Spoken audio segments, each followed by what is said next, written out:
Yes. Ano pod? Artista. Artista na pod. Yes. Kini pagkunti. Kaya master ako, bago wetsuit. Ito bang? Wala. Okay kayo. Silaw kayong spot. Kaya itong di ko damano. Yo, what's up mga kol? Maligayang pagbabalik po sa channel natin. At maraming salamat po sa mga walang sawang tumatangkilik at sumusuporta. At walang sawang nanonood sa ating mga video. Kaya samahan nyo muli kami sa panibago na namang episode. Night dive tayo ngayon. At salamat at wala na yung bagyo. At saka malinaw na yung dagat.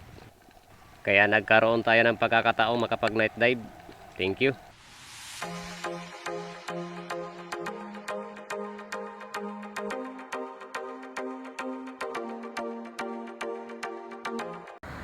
Yes. Ano pod?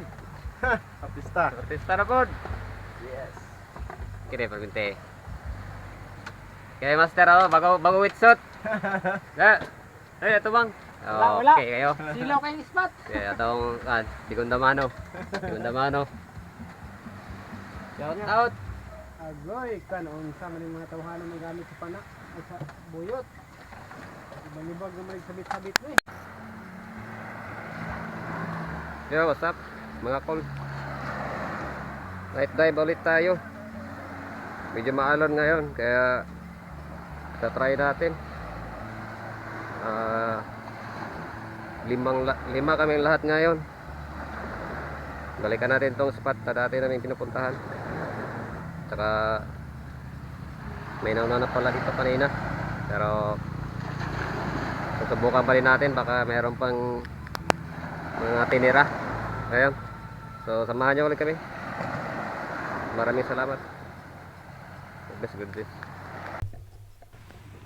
Ayan, maraming salamat. At ito na nga, nakabalik na tayo sa night dive. Sana tuloy-tuloy na ito. At sana hindi na sasama yung panahon at wala nang bagyo, para makapaghanap buhay na tayo ng tuloy-tuloy. Ito, tinitesting din natin itong bagong adjust ng camera natin kasi parang medyo malabo yung unang adjust. At susubukan natin ngayon itong bagong adjust. Samahan nyo ako. Let's go. Ito, nasa tabi pa lang tayo. Nakahuli agad tayo ng isang needlefish or balo. Pero kinakabahan ako dito sa pagdakot kasi medyo hindi maganda yung pagkatama. Baka masagi tayo dito at disgrasya pa. Ito, ayan, buti na dakot ko ng maayos. Isa din ito sa pinakadelikadong isda na makikita or pag napana mo nanlalaban, babalik ito at pwedeng madisgrasya ka. Kaya ingat po dito sa mga bagong spero natin dyan. Paalala lang po, ingat-ingat po sa isdang ito. Ayan.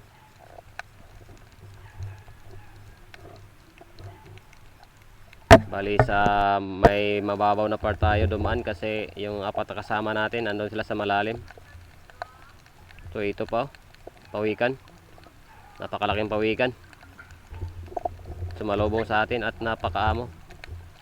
Kaya sinundan ko siya at susubukan kong haplusin.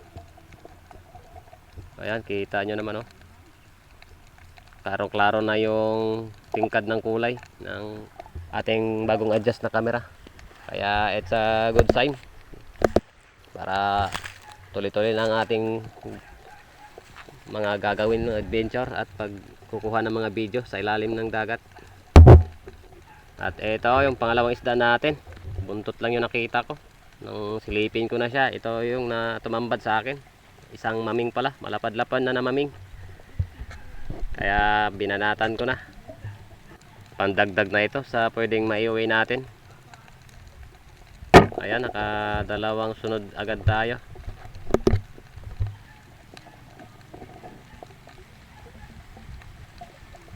Maraming salamat nga pala sa mga bagong subscriber natin at saka sa mga silent viewer at mga viewer. Sa mga walang sawang tumatangkilik po at nagsubaybay talaga sa ating mga video. Laking pasasalamat ko po sa inyo. Yung shoutout natin sa may bandang huli nitong video. Kaya sana panoorin nyo po hanggang dulo ang video natin.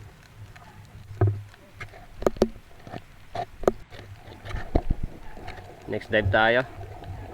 At may nakita ulit tayong nakasuot sa may butas. Ayun. Tiningnan natin kung anong isda ito. Isang klase pala ng mulmul. Yung mulmul na hindi kulay blue yung kulay. Yan, oh, parang bato lang yung kulay. Hindi na ito lumalaki pa. Pinaka malaki ito sa nahuli ko dati, nasa kalating kilo lang or 1/4 yun.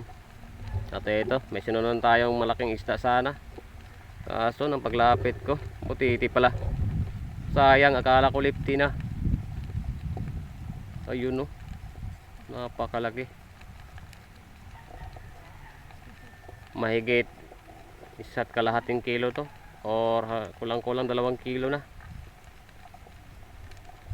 Grabe.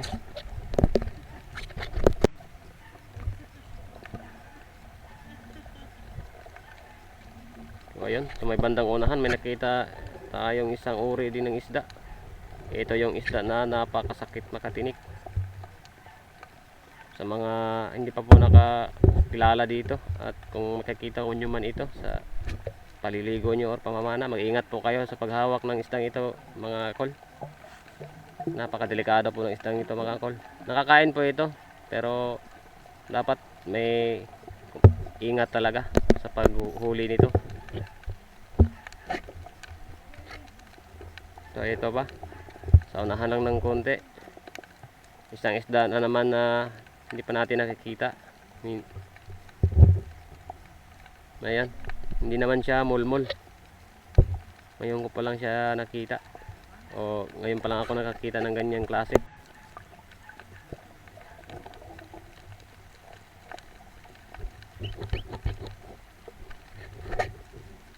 Ito pa, butiti ulit. Ganon din kalaki, pero parang babae ito kasi malaki yung tiyan. At saka kadalasan kasi pag ganitong kulay, sabi ng mga eksperto, ito daw yung babae. Yung una nating nakita kanina, yun yung lalaki. Medyo mahaba yung katawan.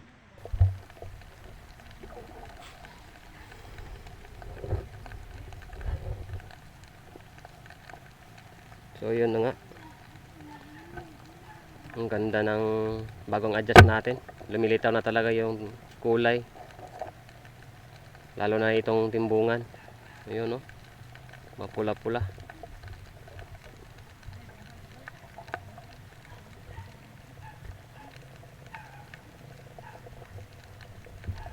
Kinuha na natin ito, guys. Pangdagdag na rin ito. Pwede na sa prito or pinaksiw. At sa kasunod na dive, ito. Kala ko malaki sa suot ng butas, pero alanganin pa.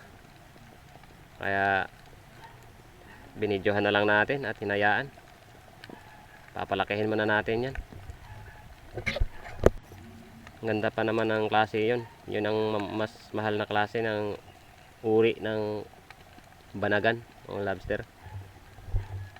Ito, may nakita tayong isang bulalong. Bulalong tawag dito sa amin. Makintab yung parang shell niya.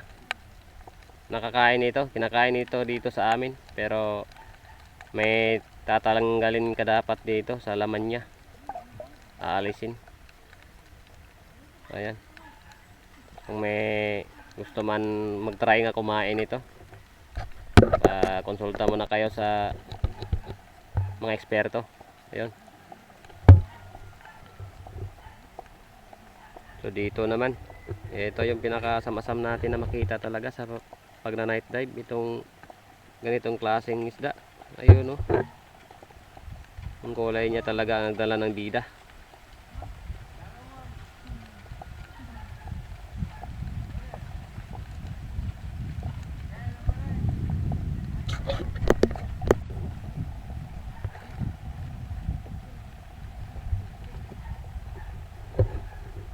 At sa kasunod na dive, ito na tayo sa may buhanginan. May kita tayong isang alimasag, babaeng alimasag. Kaso yun, no, sumusugod pa talaga sa flashlight natin. Ayan, ang tapang. Tsaka ang ilap. Kaya lumubog na siya. Kaya sinubukan kong dakutin. Ay yun, kumaripas na. Kaya pagdating niya sa una-unahan, lumubog na siya ng husto. Kaya pwede na siyang dakutin.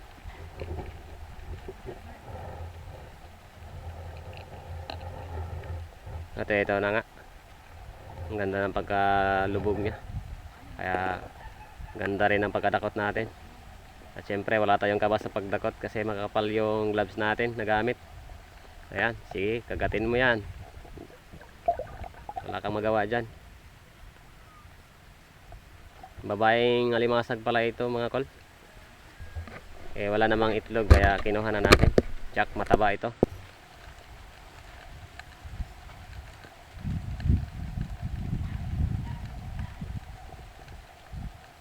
Kasunod na dive.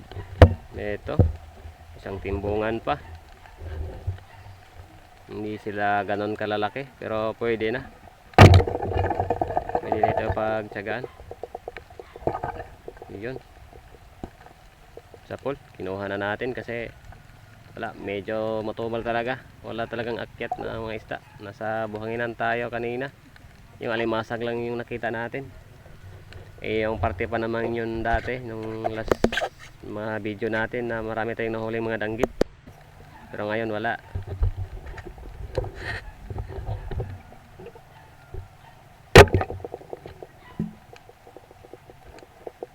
Ito naman, na-corner ko na siya. Kakahabol ko sa kanya, huminto din pagdating niya sa may batuhan. At ang ganda pa ng pagkatama. Patal talaga. Pangdagdag na rin ito.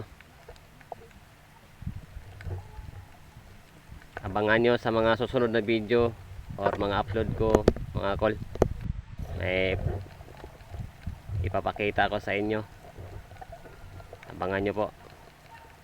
At this dive, ito. Nakapana tayo ng isang igat or ubod. Klase ng ubod na napakatapang. Ayun, no? Kagat ng kagat. At saka ang haba ng mga ngipin. Mahaba rin ang kanyang nguso. Ayun. Ito ang pinakamahirap patayin. Isa sa pinakamahirap patayin.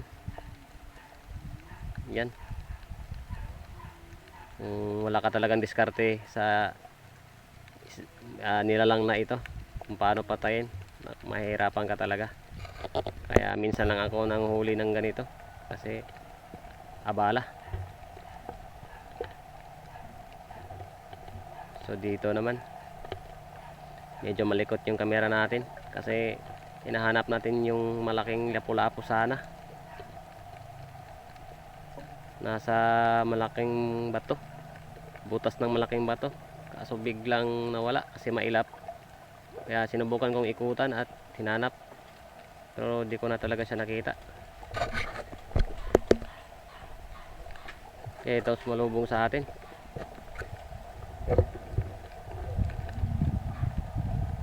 Isang pawikan ulit. Ayun. Mamaw din na pawikan. Pero mas mailap ito. Umabante pa tayo sa unahan. At naghahanap. Ito may napana tayong lapu-lapu. Itong bato na to, dito to nakapwisto yung mas malaki pa dito. Yun, oh. Siguro mahigit kalahating kilo na yon, kaso mailap lang.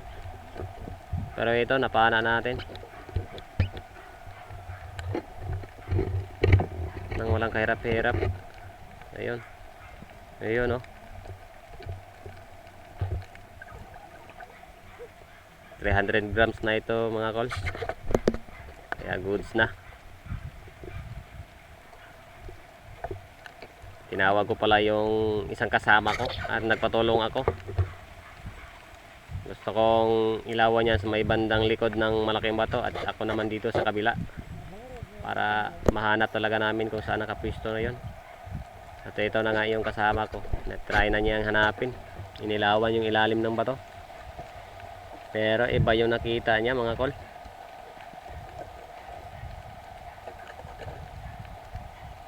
sabi niya sa akin malaking pakul daw, kaya sinubukan kong silipin, tiningnan kung saan ba nakapwesto. At ayun, oh, nguso lang yung nakita natin, napakasikip ng butas. Yun, nagdadalawang isip pa kami kung tirahin ba namin, kasi parang mahirapan talaga kami pag hila or pag tanggal mula doon sa butas. At ayun na nga, napagdesisyon na tirahin na talaga, kasi no choice na kami, wala kaming madala pauwi. Ayan, try niyang hinila, napaka tigas hilahin kasi sumabit yung palikpik niya. So dito medyo naputol yung pag-recover namin dito. Ipapakita ko na lang sa inyo mamaya kung gaano kalaki yan. At pagkatapos umabante na ako sa unahan, kaso nga lang nagloko na yung flashlight natin, lubat na. At sa pag-recover natin doon sa malaking pakol, nasira na yung flapper natin, pero nakapana pa tayo nito. Ayan, dalawang trouble lang na nangyari. Nasira yung flapper natin, naglubat na yung flashlight natin, kaya nakapag-decide na kami na tumabi na, tumahon. Yung dalawang kasama namin nauna na palang umahon. O ito, may dadaanan pa tayong isang taklubo. Iba din yung kulay ng kanyang katawan or yung kanyang shield, manilaw-nilaw. Ayan, oh. Medyo blurred na yung camera natin dahil sa flashlight, mahina na. So ito, nakapana pa tayo ng isang lapu-lapu ulit, ganon din kalaki ng unang huli natin. Ito na yung pangalawang isda sa panghuling huli natin, kasi di na talaga kaya ng flashlight at pangit na tingnan sa camera.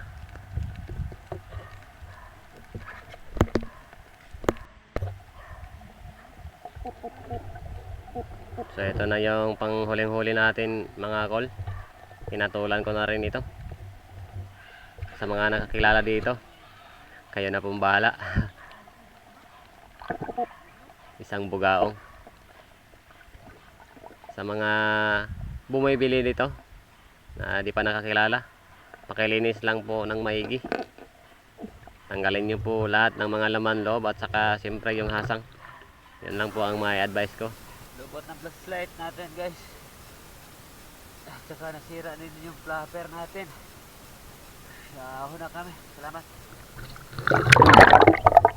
So ayan, nasa tabi na tayo, trabaho na. Titingnan natin mamaya kung anong mga nahuli ng mga kasama natin. Ayun, si Master Longski aka Kwan, Okyo Gaming. May parang rumpi din siya at saka kitong at may lapu-lapo din, pero konti lang talaga at mga maliliit pa. Ito naman kay Uncle Ricky, isang malaking talagbago, malapad na talagbago, pero ito pinatulan niya, parang bulate lang ang laki. Ayan, wala, no choice na talaga siya, kaya kinuha na niya pati yun. So ito na yung huli natin. Medyo mahina na talaga yung flashlight natin, kaya bibidyohan natin ulit ito sa bahay na pag may ilaw na. So yun guys, maraming salamat ulit sa inyong walang sawang suporta, at sa mga bagong subscriber natin, maraming salamat ulit. At sa mga di pa po nakapag-subscribe, kamayo na pong bahala. Maraming salamat. Hanggang sa muli po. God bless sa atin. Ingat-ingat po tayo lagi.